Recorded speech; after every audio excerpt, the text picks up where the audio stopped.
read the native language translation first. And follow the broadcasting to read aloud. Witness the miracle in 3 months.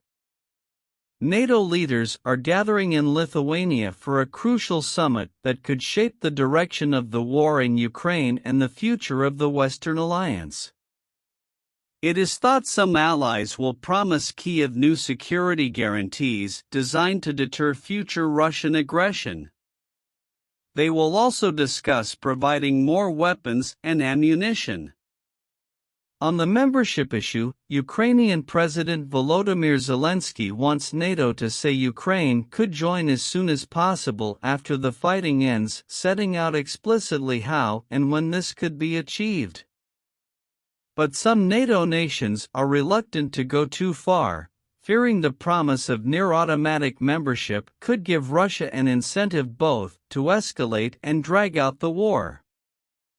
Jens Stoltenberg, the NATO Secretary-General, said no final decision had been made on the language of the final communiqué, but added, "I am absolutely certain that we will have unity and a strong message on Ukraine."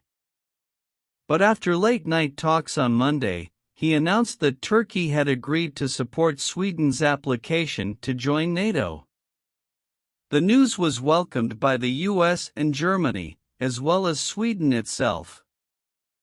Turkey had spent months blocking Stockholm's application, accusing it of hosting Kurdish militants. Mr. Stoltenberg said the two sides had worked together to address Turkey's legitimate security concerns. Turkish President Erdogan earlier suggested he would back Sweden if the EU reopened frozen membership talks with Ankara, a request that was rejected by EU officials. Over their 2-day meeting, NATO leaders are expected to agree new plans to deter and defend the alliance against future Russian aggression by beefing up their forces in the east. And they are also expected to step up their financial commitment, making the target of spending 2% of national wealth on defense a minimum figure, rather than a general ambition.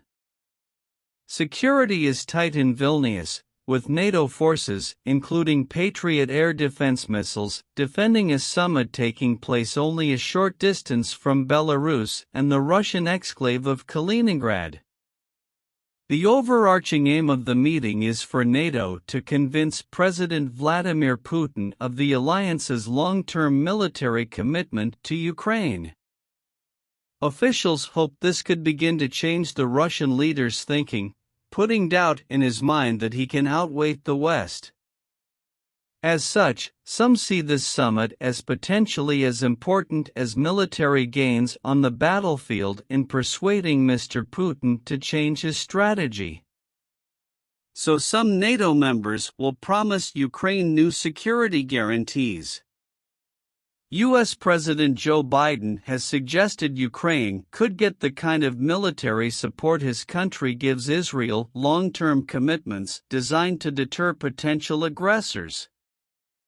Kyiv accepts that NATO cannot formally invite Ukraine to join while fighting rages. That would risk plunging the alliance into war with Russia, as NATO would be obliged under Article 5 of its treaty to defend any member that is under attack. Instead, Kyiv wants a clear promise of post-war membership with a timeline, so it knows victory will bring the security guarantee of NATO's nuclear umbrella.